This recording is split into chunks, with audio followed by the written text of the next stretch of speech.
फिरलितो गुणगुण ऐका पिंगळा मानवारी बोली बोलतो देखा वरचाळीला तुम्ही सावध राहावे पाटील गुवासी मग लावून सवे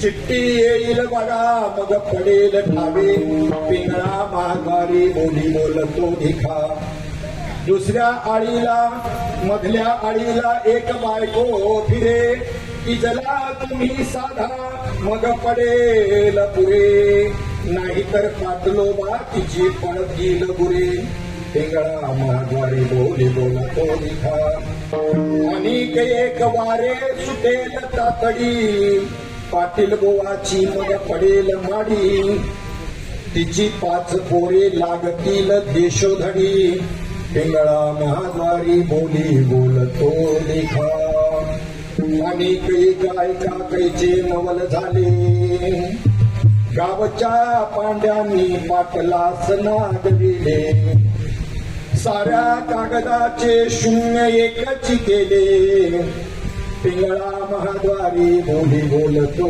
देखा हिंडता फिरताना एक शकून सांगे त्याच्या सत्तेने या आळीस वागे संता घरचा एक तुकडा मागे पिंगळा महाद्वारी बोली बोलतो देखा हे जरी नाही काल मग दुसरा येईल सरते शेवटी काळ बांधून येईल एका जनार्दनी आमची काय जाईल पिंगळा महाद्वारी बोली बोलतो देखा गौर फिरवितो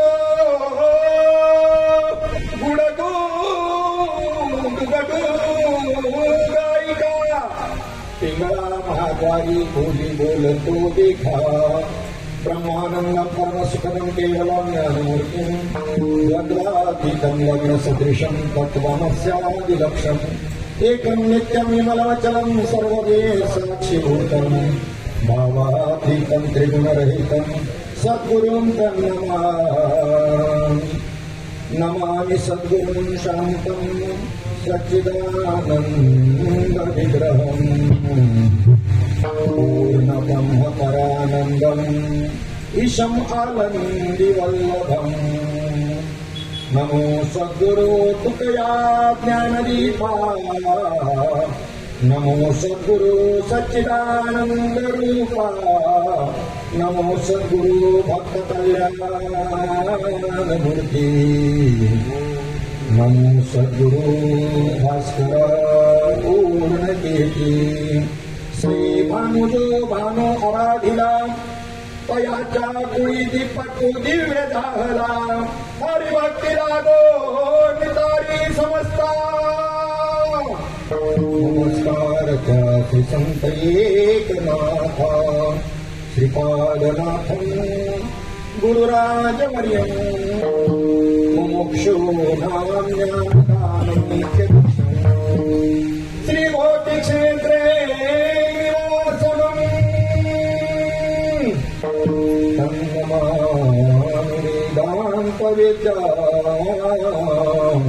वरिष्ठं चरितं रघुनाथस्य शतकोटिप्रविस्तरम् एकैकम् अक्षरं पुंसां महापातकनाशनम् मनोजवं मारुततुल्यवेगम् जितेन्द्रियं बुद्धिमतां वरिष्ठाम् वातात्मजं वानरयोधमुख्यम् श्रीरामदूतं शरणं प्रपदे समचरण सरोजं सान्द्रनीलाम्बुदाभं जगन्निहितपाणिं मण्डलकुण्डलानां कर्म तुलसीमाला कन्धरं कन्यनेत्रम् सदय धवलवासं विठ्ठलं चिन्तयामि पाण्डुरङ्गकारो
छत्रपती शिवाजी महाराजांच्या पदस्पर्शाने पावन झालेल्या या पुण्यभूमीमध्ये माऊली ज्ञानोबाराय जगद्गुरु संत तुकाराम महाराज यांच्या पदस्पर्शाने पावन झालेल्या या पुण्यभूमीमध्ये राजा हरिश्चंद्राच्या पदस्पर्शाने पावन झालेल्या या पुण्यभूमीमध्ये हनुमान जयंती रामनवमी निमित्त असणारा हा अखंड हरिनाम सप्ताह हनुमान विठ्ठल दत्त महादेव मंदिर देवस्थान ट्रस्ट नारायणगाव आयोजित ग्रामदैवत हनुमान जन्मोत्सव सोहळा आणि त्या सोहळ्यामधला आजचा 6वा दिवस या 6व्या दिवसाच्या निमित्तानं आपणा सर्व संत सज्जनांच्या सेवेकरता निवडलेला अभंग श्री संत एकनाथ महाराजांचा आहे. संत एकनाथ महाराजांचं नाव माहित नाही असं महाराष्ट्रामध्ये माणूस सापडणार नाही. वारकरी संप्रदायाचं पंचायतन जे आहे, दैवत पंचायतन जे आहे, आपल्या प्रत्येकाच्या देवाऱ्यामध्ये हे पंचायतन असायला पाहिजे. शैव वैष्णव भगवान शिव, विष्णू, सौर म्हणजे सूर्याची प्रतिमा, शाक्त म्हणजे देवीची प्रतिमा आणि गणपती बाप्पा गणपत्य अशी ही 5 मिळून पंचायतन बनतं. या पंचायतनात तुम्ही ज्याचे उपासक असाल ती मध्यंतरी ठेवायचं ते दैवताची प्रतिमा आणि बाकी 4 साईडने ठेवायची आणि रोज अशा प्रकारे या पंचायतनाची पूजा करायची, ती उपासना. आणि याच्यामध्ये या संप्रदायाचे 5 पंचायतन पुन्हा भक्तांमध्ये ते आहे. त्याच्यामध्ये ज्याने ज्ञानदेवे रचला पाया हे ज्ञानोबा. दुसरे ज्यांनी त्या ठिकाणी नामातयाचा किंकर पंजाबपर्यंत ज्यांनी या संप्रदायाचा काय केला, झेंडा नेला, ते नामदेवराव. दुसरे 3 नंबरला जनार्दन एकनाथ दिला भागवत. आणि चौथे या संप्रदायाचे कळस असणारे जगद्गुरु तुकोबाराय. आणि 5वे जे पंचायतनामध्ये आहे श्री गुरुनिष्ठ असणारे निळोबाराय विठ्ठला.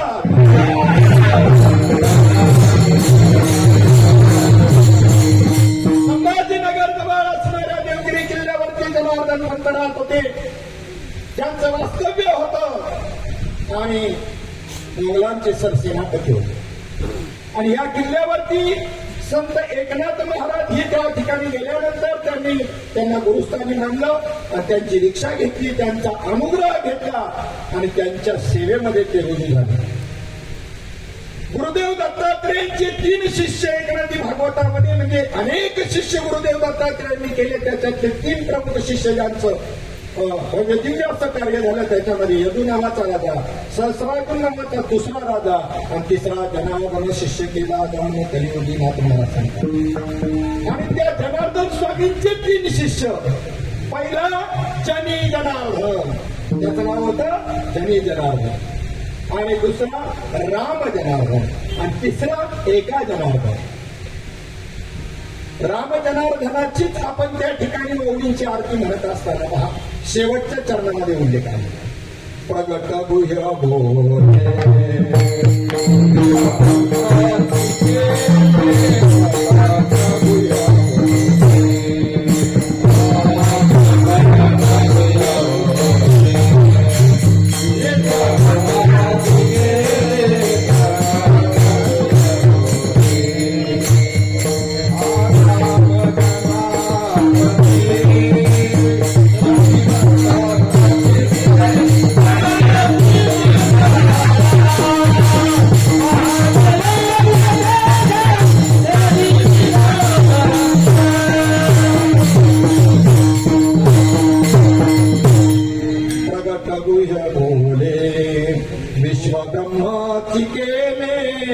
प्रगट गुह्य भोले राम जनार्दनी चरणी मस्तक ठेविले आरती जन राजा महाकैवल्य तेज आरती जन राजा. स्वामींचा दुसरा शिष्य आणि तिसरा शिष्य संत एकनाथ महाराज, त्यांचा अभंग आपल्या सर्वांच्या संत सज्जनांच्या सेवेकरता निवडला. विठ्ठला.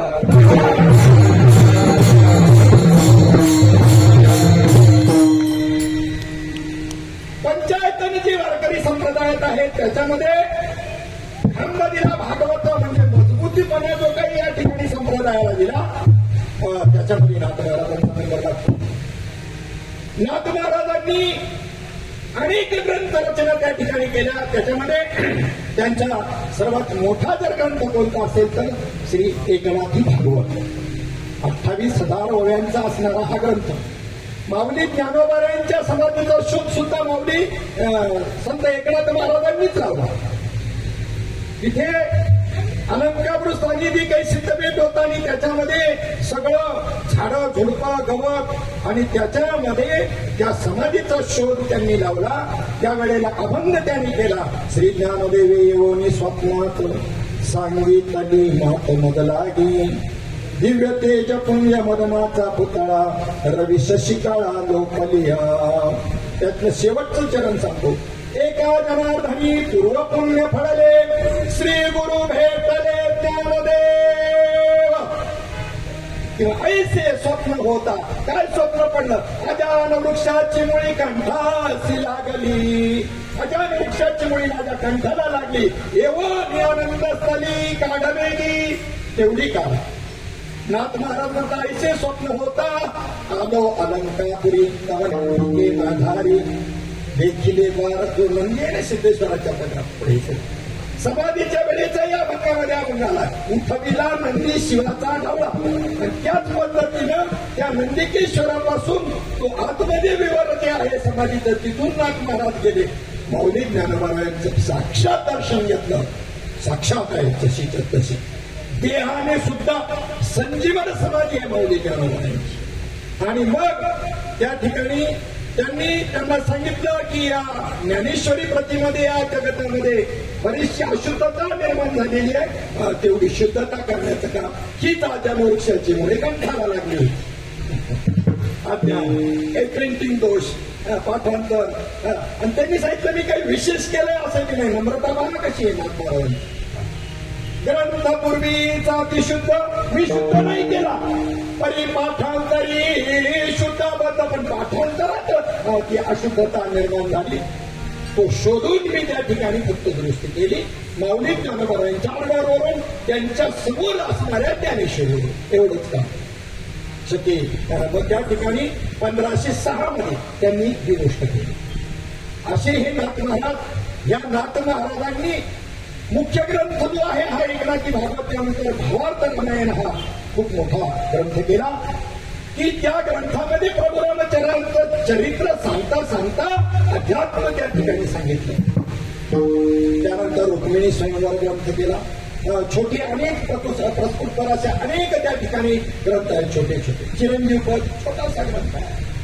स्वात्मबोध छोटासा ग्रंथ आहे. आनंद लहरी छोटासा ग्रंथ आहे. असे हे ग्रंथ संपदा खूप मोठी केली. हे सगळं करत असताना या समाजामध्ये कार्य करत असताना त्यांच्या दृष्टोत्पत्तीला आलं की या माणसांना उपदेश करण्याकरता एक प्रकार आवश्यक आहे आणि तो म्हणजे भारूड. कोणता प्रकार?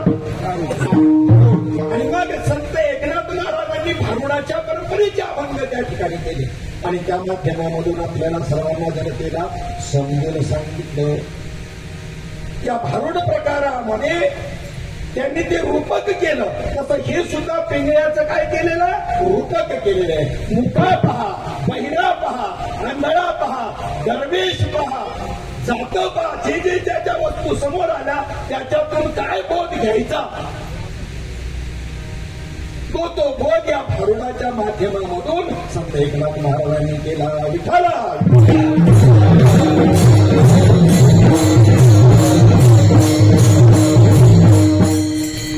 एक वेळेला कृष्ण भगवंत आपल्या सवंगड्यासह यमुना नदीमध्ये त्या ठिकाणी स्नान करत होते. सुरकांडी वगैरे उंचावरून कळपाच्या झाडावरून उड्या मारायच्या, एकमेकाला पाण्यामध्ये बुडवायचं, टिंगल करायची, कवाळी करायची, असा खेळ चालू असताना, लीला चालू असताना एक त्यांचा सवंगडी किनाऱ्यावरच बसून होता. कारण त्याला डोळे नव्हते, आंधळा होता. पेंद्या म्हणला देवा सगळे आनंद लुटतात तर यांनी काय पाप केलं? याला डोळे दे ना, त्याला जे आनंद मिळू दे. देवबापाने सांगितलं, कृष्णाने सांगितलं, पेंद्या तुला माहित नाही त्याला आंधळा का केले. त्याचं गुण मला माहितीये, त्याला आंधळा करण्याचं कारण तुला माहित नाही. हे लई चित्र आहे म्हणला. नाही कसं असू द्यायला लागत, पण संत पदवीचा पिंड आहे. त्याने देवाला सांगितलं बरोबर, देवाला ऐकावं लागलं आणि देवाने दिली त्याला दृष्टी दिल्याबरोबर त्याने जे उडी मारलेली एक एक पोरं सवंगडी पोरं गोडवायला गोपाळ गोडवायला सुरुवात केली. पेजा परत ओरडायला लागला, श्री अनंत मधुसूदना. काय अरे पहिलं होतं तसं कर, त्याला ते या कलायचीच नाही ठेवायचं. मी म्हणलं अगोदरच तुला म्हणलं होतं, हे आंधळ गुन्ह्यानी नाही झालं. माऊली ज्ञानोबरायांनी एक आंधळा प्रकार म्हणून मी पाप केले.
पूर्वजन्मी पाप केले ते हे बहु विस्तारले. आंधळ माणसाने ठेवायचं, आंधळ व्हायचं कारण काय?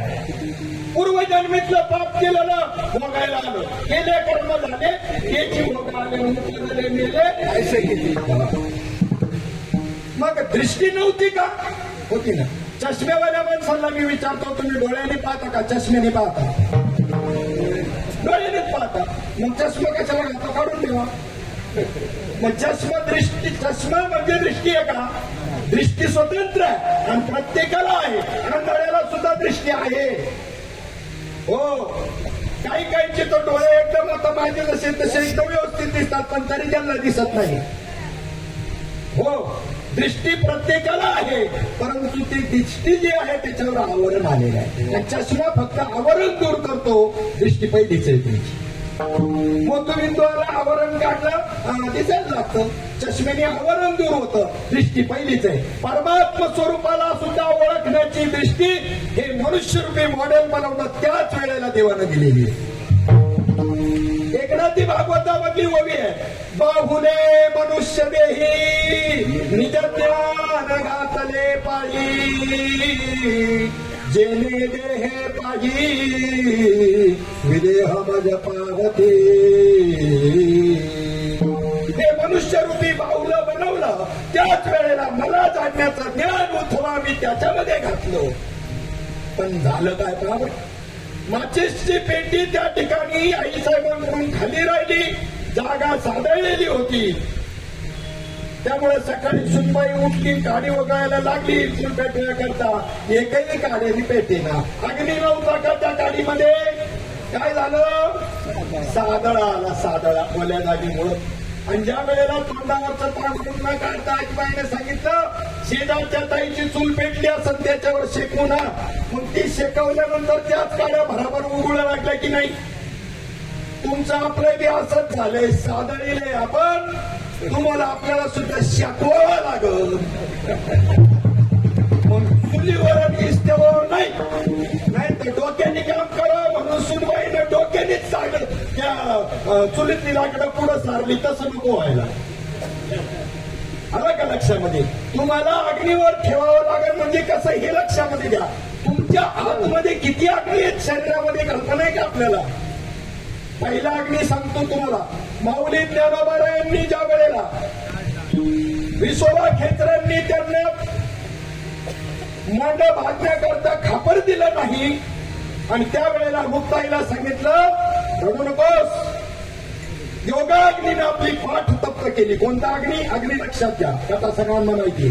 कशाने? कोणता अग्नी? योगाग्नी पेटवला आणि योगाग्नीनं आपली पाठ तप्त केली, त्याच्यावरती मुक्ताईनं भांडे बांधले. एक नंबरचा अग्नी. दुसऱ्या नंबरचा अग्नी तुम्हाला सांगतो.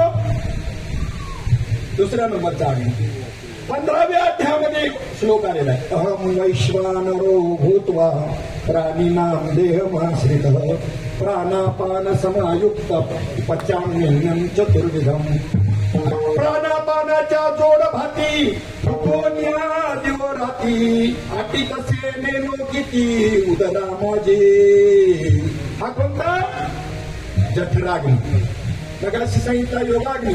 आणि अजून एक अग्नी आहे तुमच्या आपल्या सगळ्यांमध्ये, त्याला म्हणतात ज्ञानाग्नी. कोणता? जगद्गुरु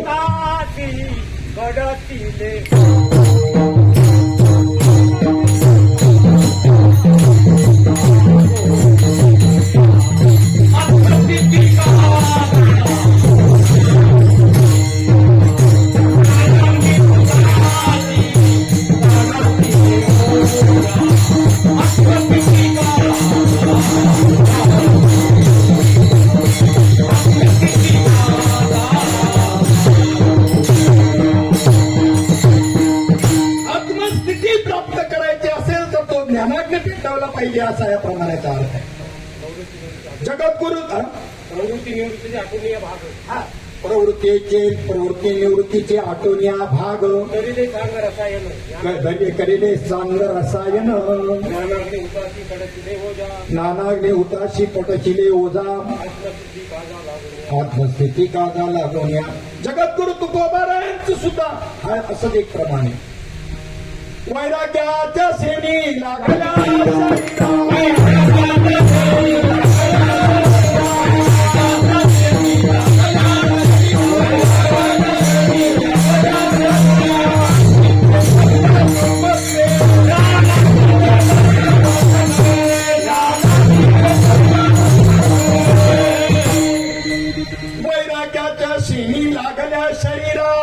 ज्ञानाग्नी चेतविला ब्रह्मत्वेसी. वृत्तीमध्ये कोणता अग्नी पेटवला? ज्ञानाग्नी पेटवला. तो ज्ञानाग्नी सादळलेला आहे. म्हणजे तुमच्या वृत्तीत सद्गुरु कृपेनं संत कृपेनं भगवंताच्या नामाने भगवंताच्या ज्ञानाने तो जर अग्नी पेटला तर मग ज्ञानाग्नी सर्व कर्माने भस्मसात कृतीर्नस्तथा. कोणत्याही प्रकारचं अनंत जगदीचं पाप तरी तुमचं असलं तरी भस्म व्हायला वेळ लागणार नाही. हे ज्ञानाग्नीचं साधन. मग काय झालं? पूर्वजन्मी पाप केले ते हे बहुविस्तारले. विषय सुख कसा आहे म्हणायचं आपण आणि बघायचं सोडायचंच नाही. म्हणून तर काय बदल व्हायला ना आमच्या स्वप्नात मी जेव्हा येईना जे आड येतंय ते राहिलं सोडायचं आणि नको तेच बंद चाललेत आमचे. जे आडवं येतंय ना तेच जिथं चुकलं तिथं दुरुस्त करायला पाहिजे ना. मग आता पहा त्या ठिकाणी पूर्वजन्मी पाप केले ते हे बहुविस्तारले. विषय सुख श्रीमंत सेविता हे सेवन करून करून तिमीर कोंदलं. तिमीर दोष म्हणजे काय माहितीये का? तिमीर दोष म्हणजे एखाद्याला जर कामेळ झाली त्याच्या नजरेत उतरली तर त्याला एकाची दोन माणसं दिसतात. किती दिसतात? रस्त्याने चालला का ते दुसऱ्याला धडकी मारतच चालत मार खावा लागायचा. म्हणून एका डॉक्टरकडे गेला. डॉक्टर साहेब मला एका माणसाची दोन माणसं दिसतात, काहीतरी उपाय करा. डॉक्टर म्हणले हे सगळं ठीक आहे पण तुम्ही तिघं कशाला आले माझ्या? म्हणजे डॉक्टरला किती दिसत होती एकाची. आणि असे डॉक्टर आमच्यावर उपचार करायला आहेत. कसा मेळ बसायचा विठाल. स्त्रियांनी कीर्तन करू नये असे डॉक्टर आहेत आमच्यावर आम्हाला मार्गदर्शन करा. अजून स्त्री आणि पुरुषच दिसतो. एक हरी आपला जीव शिवसमा नाही दिसत. सर्व घटीरामध्ये आधी एक नाही दिसत. कोणाने जरा विचार करा ना. हा तिमीर दोष जो आहे तो कोणाला आहे याकरता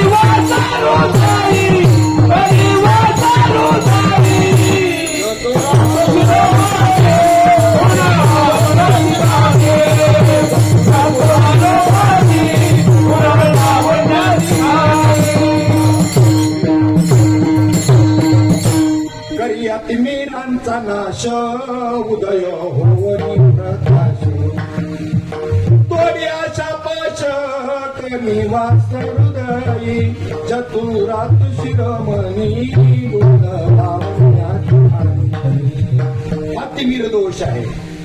देखत होतो आधी मागे पुढे सकळ मग हे दृष्टी गेली वरी आले पडळ तिमीर कोंदले से वाढे वाढता प्रबळ.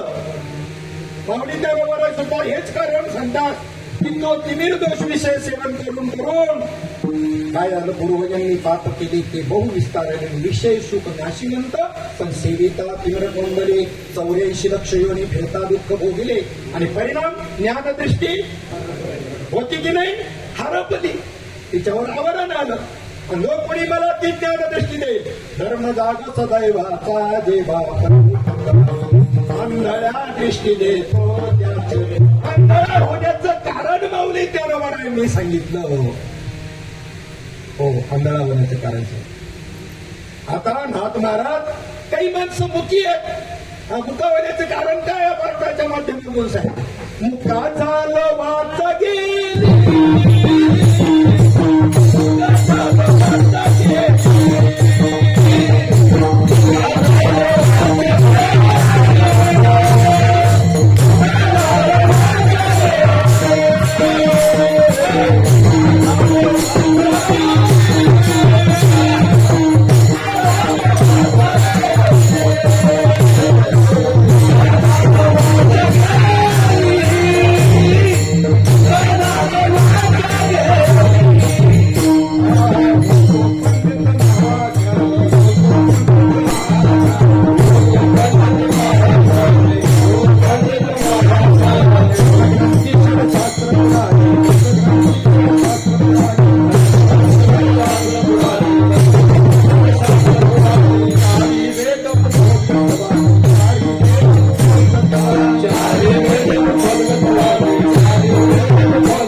जे झाले ते पस्तवले आता, पण आपण नाही हो म्हणून विचार करायचा आहे.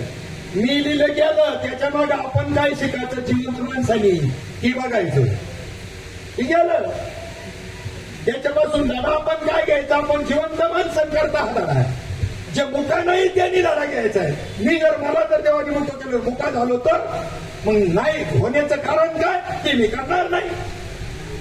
मुका झालो वाचा गेली होतो पंडित महाज्ञानी, पंडित होतो महाज्ञानी होतो, दशग्रंथी होतो.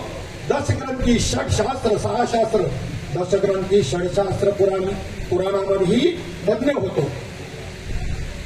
4 वेद मुखोद्गत वाणी, 4 वेद मुखपाठ होते. पण घोटाळा काय झाला म्हणजे हे अभ्यास करू नये असं म्हणायचंय का त्यांना. नाही नाही नाही त्याच्यामुळं गर्व झाला मला. आणि माझ्यासारखा कोणीच नाही. कोणी रामकृष्ण हरी म्हणलं अजय हरी म्हणलं तरी नुसतं असाच करायचा मानच हलवायचं नुसता हा गर्वाचा परिणाम. आणि त्याच्यामुळं मी मुका झालो देवाने मला मुक्त केलं. कशामुळं त्याचा गर्वामुळं ताठ्यामुळं मला मुक्त केलं. अजून दुसरं कारण त्या मुक्यामध्ये सांगितलं. दुसरं कारण काय सांगितलं जिव्हाला चावली भोजना गोड गोड खायला ही जिभली लालचावली. जिव्हा लाचावली भोजना दूध घोत शर्कर पकवांना निंदिले उपांना. आणि ते मिष्टान्न सोडून बाकीचं जे उपान्न आहे डाळ भात किंवा इतर काही तोंडी लावायचं त्याची निंदा केली. तेने पावलो मुखबंधना मुखा झालो वाचा गेली. त्याच्यामुळे माझ्या मुखाला देवानी बंधनच टाकलं. मुका व्हायचं साधू संतांची निंदा केली. मुक व्हायचं असं तर करा कुशाल साधू संतांची निंदा. साधू संतांची निंदा केली, हरिभक्तांची स्तुती नाही केली, तेने वाचा पंगू झाली, एका जनार्दनी कृपाला धली. एवढी कारण मुक होण्याची सांगितली. आता बैरा होण्याची कारण मीमांसा सुद्धा नाही तर महाराजांनी सांगितली.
नाही ऐकले हरी कीर्तन, नाही केले पुराण श्रवण. कान दिले होते ऐकाय करता, पण कधी हरिकीर्तनाला गेलं नाही म्हणलं घरी नाही कोणी. हरिकीर्तन ऐकलं नाही त्याच्यामुळे बाहेर झाला. नाही केले वेद पठन, तिने गर्भी बैरा झालो या म्हणे. गर्भातच बैरा म्हणून जन्माला आला. अजून बी कारण मीमांसा त्या अभंगामध्ये नाथ महाराजांनी सांगितलेली आहे. विठ्ठला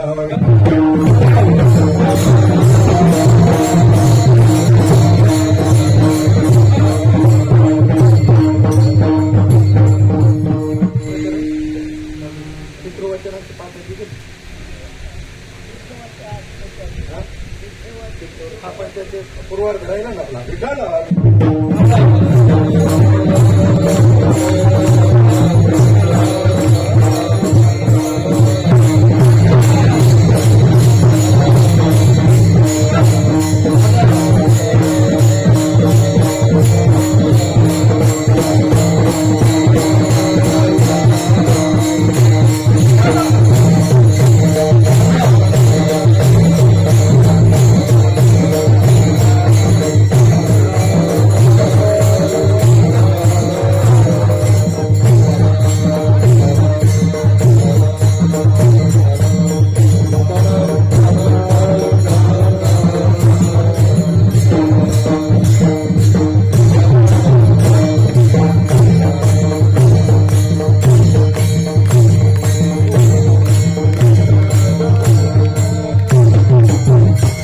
नाही संत कीर्ती श्रवणी आली, नाही साधू सेवा घडिली, पितृवचनाशी पाठ दिली.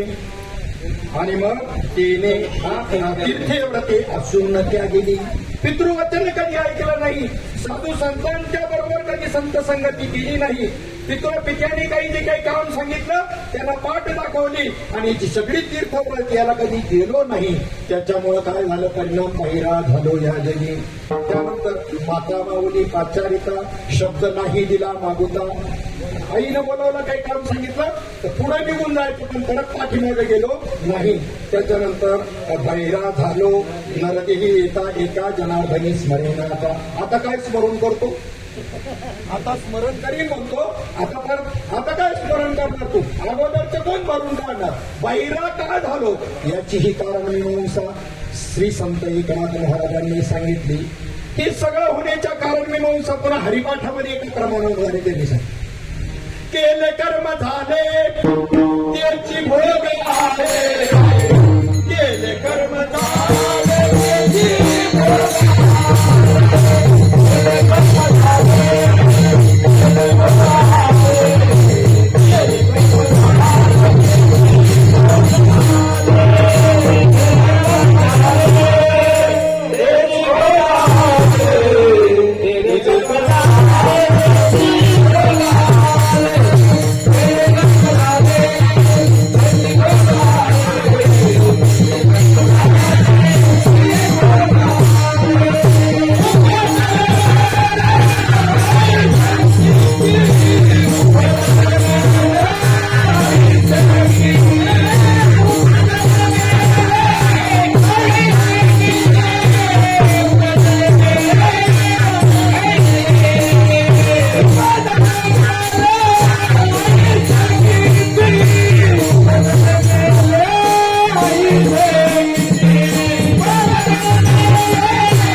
मीमांसा एका प्रमाणात महाराजांनी सांगितली. केले कर्म झाले याची भोग आले, उपजले मेले ऐसे नितेश पहिली मुके आंधळे जन्माला आले किती मेले. त्याची कारण मीमांसा. त्यांनी त्यांच्या केलेल्या कर्माची फळ त्यांना त्या ठिकाणी भोगावं लागली. असे अनेक प्रकारचे अभंग साधू संतांनी केले, नाथ महाराजांनी केले. साधू संतांनी अनेक रूपक करत हा परमार्थ तुम्हाला आपल्याला समजून सांगितला. त्याच्यामध्ये वासुदेवाचं बी रूपक केलं आणि सगळ्या लोकांना त्या वासुदेवाच्या रूपकामधून त्यांनी जागवलं. ऐसे जागविले अवघे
याच्यात काय काय फंक्शन आहे, किती बंद झाली.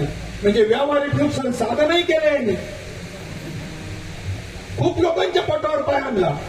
इन्स्ट्रुमेंट तर मी सांगत नाही, उदाहरण घड्याळाची काय आता गरज राहिली नाही. परत सांगायला तो वेळ आपल्याकडे तेवढा वेळच नाही.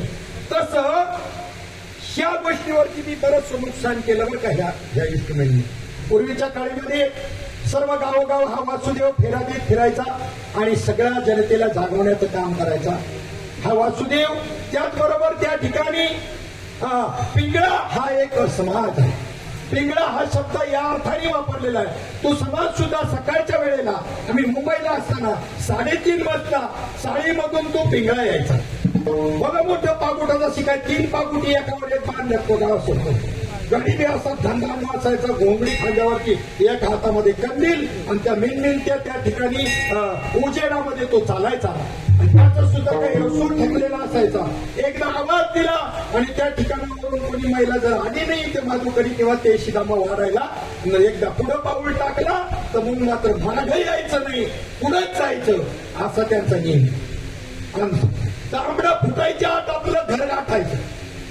कवर आहे फिरत नाही बसायचं. आणि एकदा पुढे पाऊल टाकला ती घर एखादं गेलं आणि मागून एखाद्या माऊलीने आवाज दिला तर पुन्हा मागं नाही फिरायचं. असं वसूल होतं. आणि हा असा प्रकारचा हा पिंगळा असं जनजागृती करत असायचा. इथे पिंगळा हे जे रूपक नाथ महाराजांनी दिलेलं आहे हे साधू संतांना दिलेलं आहे.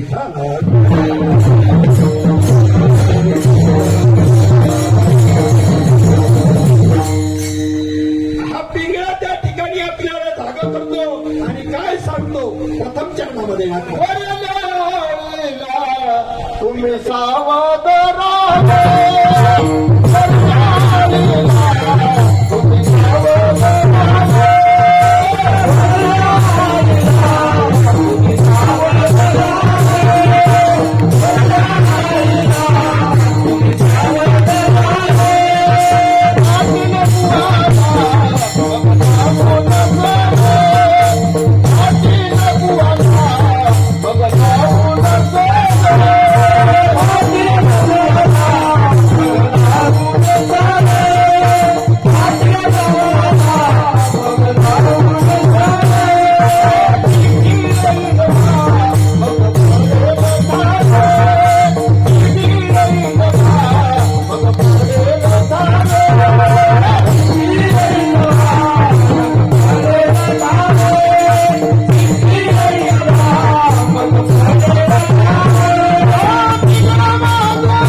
कोर्टामध्ये त्यांना जास्त प्राधान्य आहे. कोर्टामध्ये जे पुकारायला असतात ना, हा, माधव देशपांडे हजीर हो,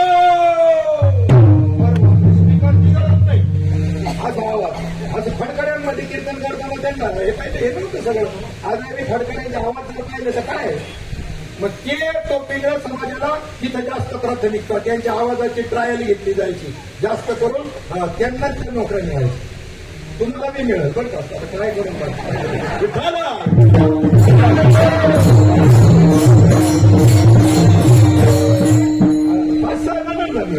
हा, तुमच्या आवाज मला माहिती आहे ना, सर्वांना माहिती.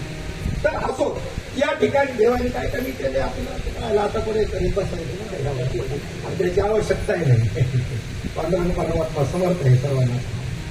पण करायचं असेल तर नक्कीच असं कडक आवाजाचे त्यांना पाहिजे. तर इथे साधू संतांनी संतांना आणि पिंगळा हा शब्द वापरलेला आणि काय सांगितलं, वरल्या आळीला. आता ही वरली आळी, मधली आळी, खालची आळी, आता गावात असतील तर सगळं आता सिटी व्हायला लागलं, त्याच्यामुळे आळ्या राहिल्याच नाही. गावाची एक विशिष्ट शोभा होती त्या प्रकारे. आताही जर नर्मदा परिक्रमेमध्ये आम्ही पाहिलं, गाव आहेत आणि शहर आहेत. काय त्या गावावर त्याचं वैभव, निसर्ग सौंदर्य आणि रस्ते आणि त्याच्यातून त्या गल्ल्या, हा खूपच आनंददायक आहे असं दृश्य असतं बरं का.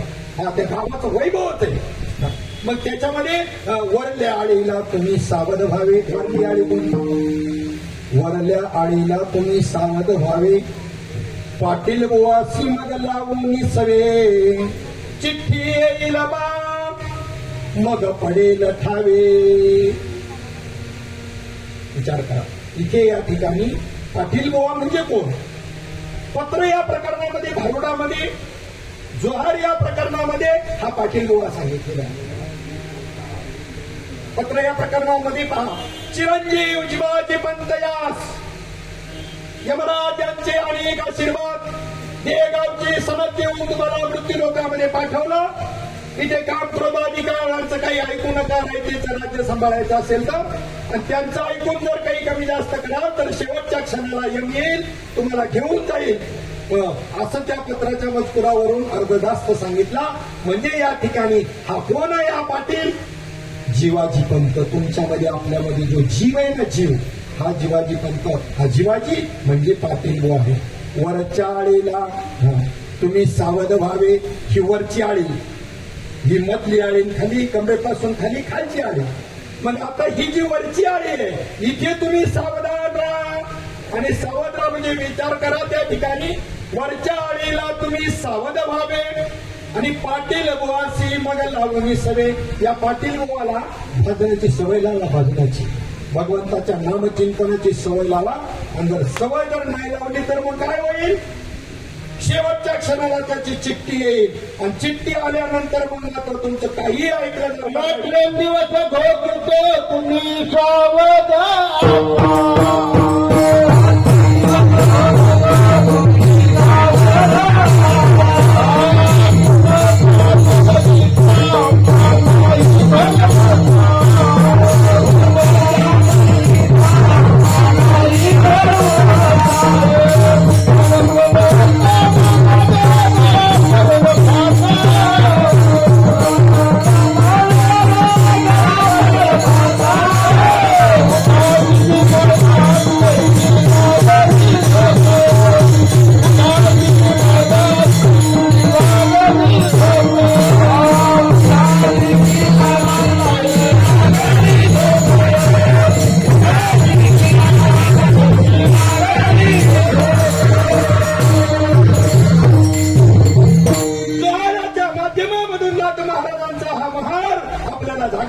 येतो.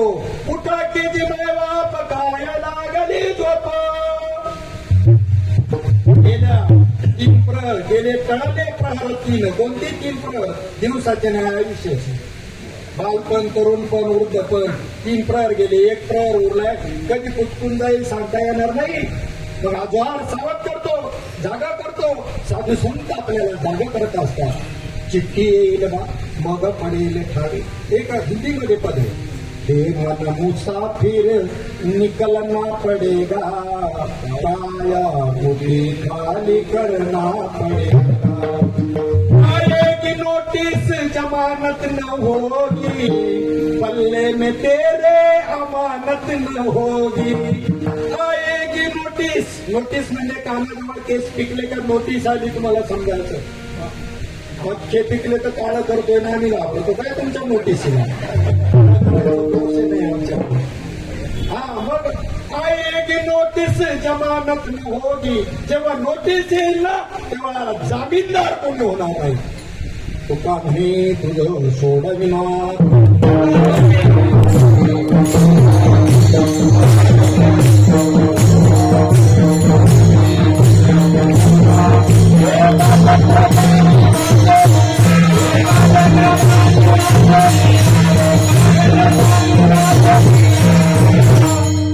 तुका म्हणे तुझं सोडविना कोणी, एका चक्रपाणी वाचूनिया. आएगी नोटीस जमानत न होगी. कुणी जामीन होणार नाही. करुणानं बोललेली माणसे जामीनच पुढचं पाहिले नाही आपण. कोण कोण आईनं मुलाची काळजी केली नाही, स्वतःच्या पहिल्या प्राणाचं पाहिलं. मुलांनी आईची नाही, पत्नीनं पतीची नाही, पतीनं पत्नीचं नाही. करुणा अनुभवली आपण माणसे. आपल्याला कळलं आता कीर्तन जास्त ऐकायला पाहिजे सावधवानी. आणि एवढं हे करून कळत नसेल तर अजून किती कीर्तन ऐकल्यावर सावध होणार आहे आपण. मोकळ्या गाण्याला लागलं म्हणतोय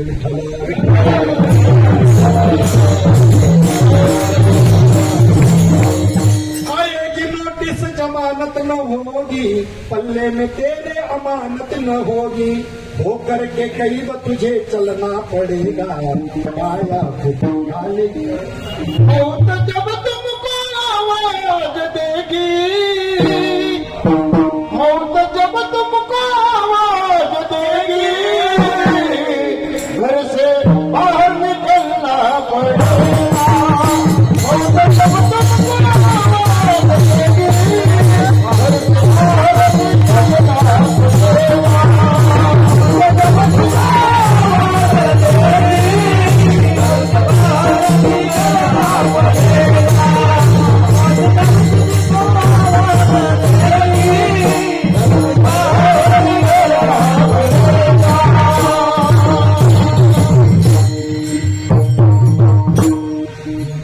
एक किराया का घर है, एक दिन निकलना पड़ेगा. मौत जब तुझको आवाज देगी, घर से बाहर निकलना पड़ेगा. मायापुरी का सौदागर है, तुझे अपने वतन तू जा.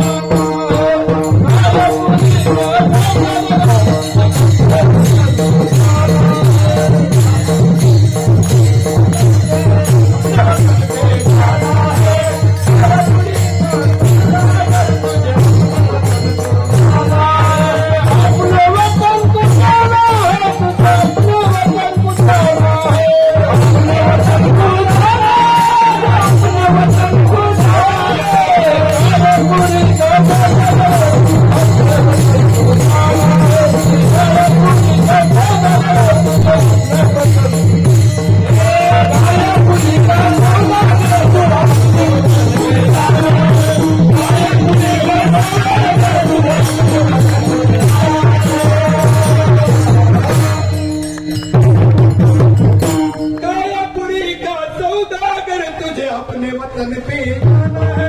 काय आपलं वतन 50 एकर 10 एकर 5 एकर आपलं वतन आहे का?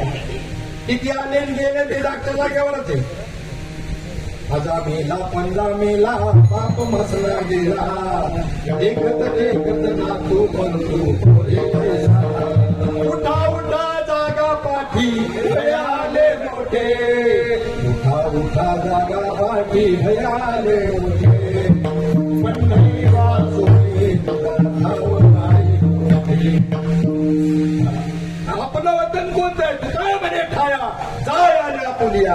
मूळ स्वरूप तुमचं कोणतं आहे? त्या ठिकाणी तुम्हाला जायचंय, त्या स्वरूपाला जाऊन मिळायचंय.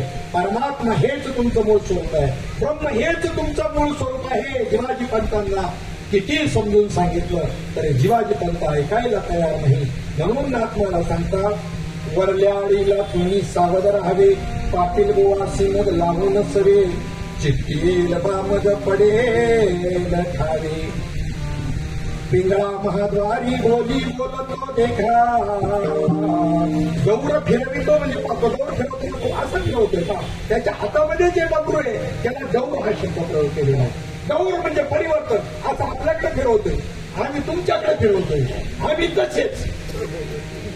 फिरवण्यात सुद्धा एक धर्म आहे. कोणाकडे फिरवतोय तो? असा डोर फिरवतोय, असं नाही वाजत, तो बाहेर नाही वाजत, असा डोर फिरवतोय. म्हणजे अंतरंगाकडे लक्ष द्या, कारण अभंग अंतरंगाचा आहे. म्हणून गौर शब्द नाथ महाराजांनी जाणीवपूर्वक वापरलेला आहे. पुढच्या चरणामध्ये नाथ महाराज सांगतात, मंगळाला एक बायको फेर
बायको वापरलेला आहे. कारण जीवाची पंथाची ही जीवाची जीवलग त्याची बायको होती. कोण?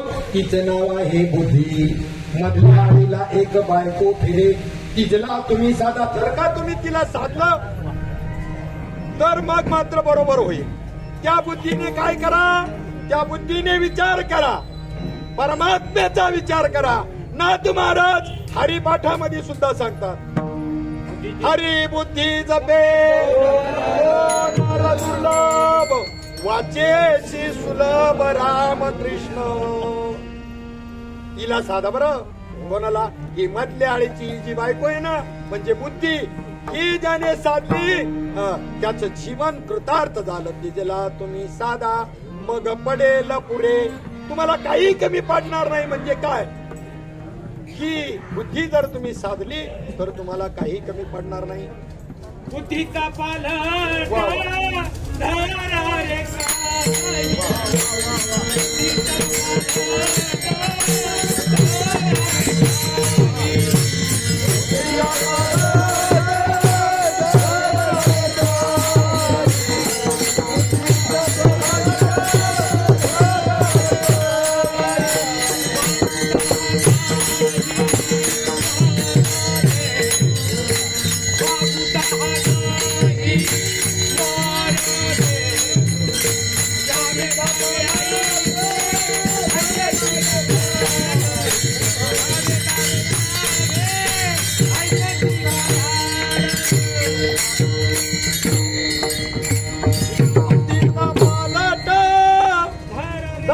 तुम्ही काही मागुता नाही नरदे. बुद्धीचा पालक रे काही. पुन्हा होणार देव नाही. मागुता चिगंबा पावशी हे तो नगडे सायासी भोगले सुख दुःख भोगशी. पुन्हा नाही बरं. याच्याकरता बुद्धीचा काहीतरी पलट करा. बुद्धीचे वैभव आम्ही नाही तुझे एका ईश्वराचे सकळ सिद्धी. मग त्याला जर साधलं तर तुम्हाला काहीही कमी पडणार नाही. माऊली ज्ञानोबा ज्ञानेश्वरी मध्ये सांगतात, बुद्धी निश्चय आत्मज्ञान ब्रह्मरूप भावी आपण ब्रह्मनिष्ठा राखे परिपूर्ण तत्परायण ऐसे व्यापक ज्ञान भले जयांच्या हृदयी निवसित आले तयासीच समता दृष्टी बोले नवल काही. त्याच्याशी मी समदृष्टीने बोलतो. म्हणून मधल्या आळीला एक बायको फिरे, तिला तुम्ही साधा मग पडेल पुरे. आणि जर नाही साधलं, ज्यांनी ज्यांनी नाही साधलं, नाही तर पाटलोबा तिची पळतील गुरे. तिची गुरं कधी? या ज्या इंद्रियांच्या वृत्ती आहेत ना, ही तिची गुरं आहे. बुद्धीच्या या ज्या इंद्रिय वृत्तीमधून त्या ठिकाणी त्या इंद्रिय वृत्ती विषयाकडे जातात. तुम्हाला विषयामधून जे सुख मिळतं ना, तुम्हाला ती सुखाची प्रक्रिया जर कळून घेतली ना, तुम्ही विचार सागर वाचा आणि तुम्हाला मग प्रक्रिया कळून येईल ती सुख कसं होतं. तुमची आपली सगळ्यांची वृत्ती जी आहे ना, मूळ वृत्ती, त्याला निजवृत्ती म्हणले हरिपाठात. निजवृत्ती काढी सर्व माया कळली. प्रत्येकाची निजवृत्ती ही अहम ब्रह्मास्मी म्हणत होती, पण तिच्यावर आवरण लिहून अहम देहोस्मी झालं. ही इथं गडबड झाली. काय म्हणत होती ती मूळ वृत्ती? मी ब्रह्म आहे, मी ब्रह्मस्वरूप आहे, ही ती निजवृत्ती पहिल्यांदा म्हणत होती. त्या निजवृत्तीवर आवरण येऊन मी देह आहे असं, आणि देहाच्या संबंधाने असणारे माझे, हे दुसरं ममत्वाचं आवरण तयार झालं. आणि अहम आणि मम ध्यासानं तैसी ममतेच्या लवड सवडी मानेन पवतीच बापुडी. जन्म मरणाची दुथडी ढवळती ठेली, ढवळती ठेली. मग जन्म मरणाच्या परंपरेमध्ये यांना अडकावं लागतं.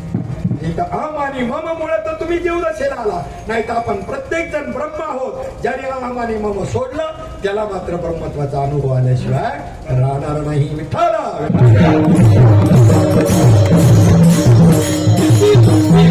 किती वृत्ती आपल्या त्या ठिकाणी बाहेर पडतात. नाथ महाराजांनी त्यांच्याकडे एक मीटर होता आणि त्या मीटरने त्या वृत्ती मोजल्या. एका तासामध्ये कोटी वेळा सृष्टी, एका तासामध्ये 1 कोटी, कमीत कमी 1 कोटी कल्पना करते. किती कल्पना? 1 कोटी एका तासामध्ये. कोटी वेळा सृष्टी, ही कल्पनेची सृष्टी हा जीवाजी पंत रचत असतो. मग ही गुरं आहे, हे इंद्रिय वृत्ती आहे. त्या इंद्रिय वृत्तीच्या त्या ठिकाणी ह्या बुद्धीला जर तुम्ही साधलं नाही, परमात्माकडे जर लावलं नाही, तर मग हे पाटलोबा तिची पळतील गुरे. त्याच्या पुढच्या चरणामध्ये अनेक एक वार सुटेल ताटे, वार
सुटेल ताटे, एक वारा असं स्वातंत्र्याचं वारं सुटत, ज्याला कालगती असं म्हणतात. त्या कालगतीचं वारं सुटल्यानंतर पाटील बुवाची मग पडेल माडी. ही जी माडी लईला सजवलंय, नटवलंय, रात्रंदिवस या माडीच्या मागे जे तो लागलाय, ही माडी कोसळल्याशिवाय राहणार नाही, देहरूपी माडी. आणि तिची 5 पोरे लागतील देशोधडी. तिची म्हणजे बुद्धीची 5 पोरं. कोणती 5 पोरं? 5 ज्ञानेंद्रियांच्या मार्फत बुद्धी कार्य करते. संवेदना इकडून तिकडे पाठवण्याचं, मेंदूकडे पाठवणं, पुन्हा विषयाकडे पाठवणं, हे काम त्या ठिकाणी ज्ञानेंद्रियांच्या मार्फत घडतं. त्या ज्ञानेंद्रिय जी आहेत ना, ही हिची पोरे आहेत बुद्धीची. तिची 5 पोरे. कशामुळं? जर तिला साधलं नाही त्या बुद्धीला, तिची 5 पोरे लागतील देशोधडी, पिंगळा महाद्वारी.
त्याच्यामध्ये ते असायला पाहिजे.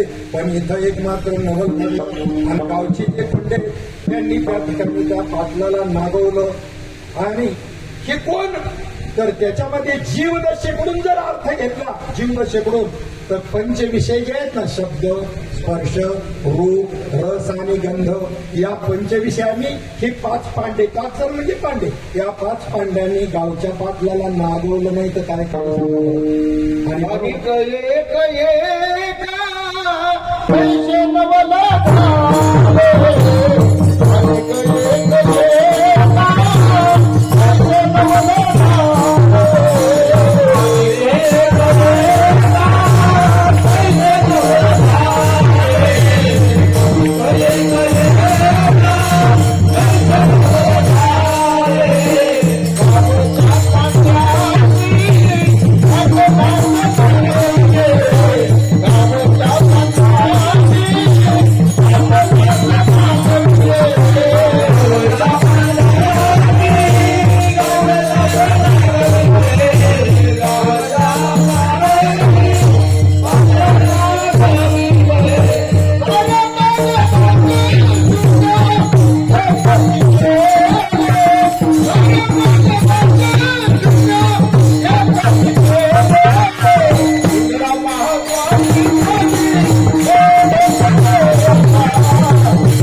अनेक एक पैसे नवला झाले. गावच्या पांड्याने पाटलास नागाविले. जीवदशेनं 5 जे शब्द स्पर्श रूप रसगंध हा शब्द प्रयोग होईल. पण इथे गावचा पाटील हा प्रमुख असा शब्द जर धरला तर मग त्या ठिकाणी हा जो जीव एकदा शिवदशेला ब्रह्मदशेला जर प्राप्त जर झाला तर मग मात्र यांचं काहीही चालणार नाही. आणि जर त्या ब्रह्मदशेला प्राप्त जर झाला नाही तर हेच गावचे जे पांडे आहेत ते या पाटलाला नागवल्याशिवाय राहणार नाही. त्याच्या पुढे नाथ महाराज पुढे सांगतात की हा पिंगळा हिंडता फिरताना एक शकून आपल्याला सांगतो. हिंडता फिरताना एक शकून मागे.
फिरताना एक शकून सांगे. आणि गावाला फिरतो हा पिंगळा संत रूपी पिंगळा आणि सगळ्यांना त्या ठिकाणी सांगतो शकून सांगतो. काय शकून सांगतो की त्याच्या सत्तेने या आळीस वागी. कोणाच्या सत्तेनं याच्यामध्ये या आळीला वागतो आपण त्या सत्तेला आपण विसरून गेलोय. तुकाराम महाराज आपल्याला आठवण करून देतात. चाले हे शरीर कोणाच्या सत्ते. कोणाच्या सत्तेनं चाललंय तुमचं. म्या बोलविल्या वेद बोले म्या चालविल्या सुरू चाले म्या हलविल्या तुमचा तुझी सत्तेने वेदासी बोलणं. तुझी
वेदासी वेद बोलतो तुझ्या सत्तेमुळं, नाही तर बोलू शकत नाही. सूर्यासी चालणे तुझी बळे, सूर्य कोणाच्या सत्तेने चालतो. विज्ञान सांगतं सूर्य स्वयंप्रकाश आहे, पण आमचं अध्यात्म सांगतं सूर्य सुद्धा परप्रकाश आहे. त्याला प्रकाश म्हणतात. न तद्भास येते सूर्यो न शशांको न पावकः यद्गत्वा न निवर्तन्ते तद्धाम परमम्. यदादित्यगतं तेजो जगद्भासयतेऽखिलम् यच्चंद्रमसि यच्छामः तत्तेजो विद्धिमामकम्. अग्नीला तेज, सूर्याला चंद्राला जे तेज आहे ते माझं आहे. कुणाच्या सत्तेनं पाटील बोला तुम्ही या शरीरामध्ये वाटता आणि त्यालाच विसरून गेले. हिंडता फिरताना मी हा शकून सांगू, हिंडता फिरताना एक शकून सांगे, त्याच्या सत्तेने या आळीस वागे. पुढे संता घरचा एक तुकडा मागे. कोणता हा तुकडा? धर्म अर्थ काम आणि मोक्ष हे 4 पुरुषार्थ आहे. त्याच्यातला मोक्ष रूपी पुरुषार्थ प्राप्त होण्याकरता हा नरदेव गेला. त्याला आमच्या संतांनी तुकडा म्हणलाय. तुकडा त्याचा सुद्धा धिक्कार केला. तुका म्हणे मुक्ती परमिनी नोवरी आता दिवस 40 मोक्ष हमाघरी हमारी वेदाशी होय सांगू तैशी. तुका म्हणे तुमचा मोक्ष तुमचा तुम्हाला लग्नात राहू द्या. आमच्या भक्ती क्षेत्रातला आनंद एवढा जबरदस्त आहे का तुमचा मोक्ष तुमचा देवा दुर्लभ तो तुम्ही ठेवा. आहे ना दुर्लभ तुमचा तुम्हाला लग्न. आम्हाला मोक्ष सुद्धा नको. मोक्षाला तुकडा म्हणलं.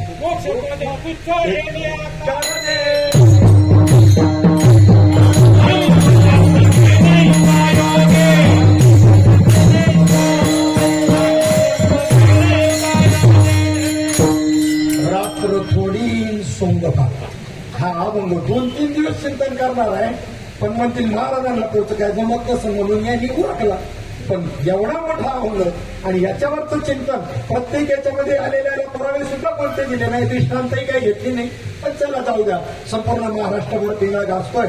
थोडंसं चिंतन त्याच्यावर आपण करू. या दृष्टिकोनातून हा छोटासा प्रयत्न केला. मोक्ष तुम्ही आता दिलेलं एकदा मोक्ष पद तुच्छ केले या कारणे जन्म घेणे युगायुगी. कशा करता? तुझे गुणवर्धन करण्यामध्ये जो आनंद आहे तो मोक्षामध्ये सुद्धा नाही. या मोक्षाची व्याख्या करताना साधू संतांनी अशा पद्धतीने केली. तत्ववेत्यांनी संतांनी अशी केलेली आहे. कशी केलेली आहे पहा बरं का. मोक्षाची व्याख्या आत्यंतिक दुःखाची निवृत्ती आणि परमसुखाची प्राप्ती या नाम मोक्ष. मोक्षाची व्याख्या आत्यंतिकपणे दुःखाची निवृत्ती. लयरूप निवृत्ती नाही. झोपल्यावर पण दुःख असतं काय, पण ते जागे झाल्यावर परत आहे ना. पण असं सुख आहे हे एक सुख परमात्म सुख असं आहे की ते त्या ठिकाणी अखंड जर प्राप्त झालं तर दुःख कधीच नाही. मग आत्यंतिक दुःखाची निवृत्ती आणि परमत सुखाची प्राप्ती ही मोक्षाची व्याख्या आहे. ती सुद्धा त्याच्यातला एक संता घराचा एक तुकडा मागे. त्या 2 तुकड्यातला पहिल्या 4 मधला एक तुकडा सांगितला धर्मार्थ का मोक्ष.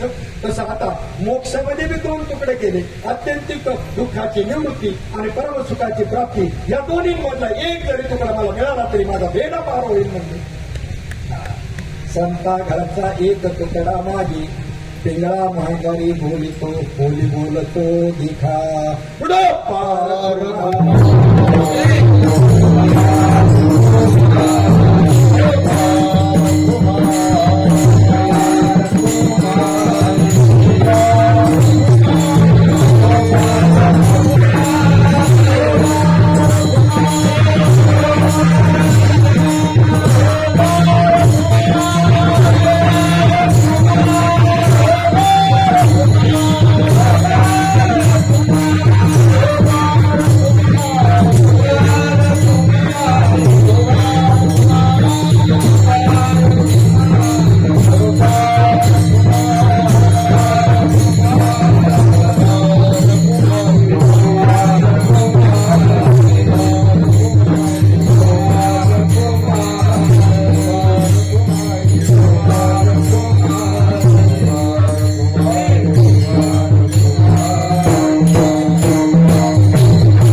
सूचना दिल्या धोक्याच्या, रेड अलर्ट दिला, तरी जीवाची पंत ऐकायला तयार नाही. मग शेवटच्या चरणामध्ये जरी न ऐका जरी न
त्यांना सांगितलेलं, हे जरी नाही कालो मग दुसरा येईल, हे जरी नाही का.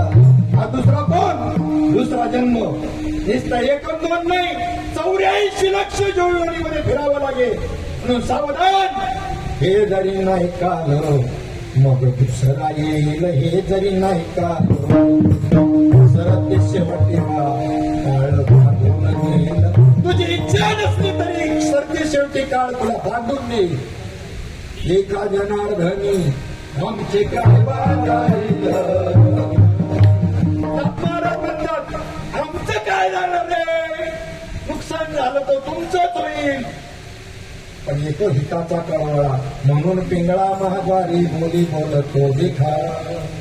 झालेली सेवा ज्यांच्या निमित्तानं हा जन्मोत्सव आहे हनुमान जन्मोत्सव त्या बजरंगबलीच्या चरणी प्रभू रामचंद्रांच्या चरणी सद्गुरूच्या पांडुरंगाच्या चरणी आणि तुम्हा सर्व संत सज्जनांच्या चरणी सेवा आपण करून सेवेला पूर्ण विराम. जय विठ्ठल.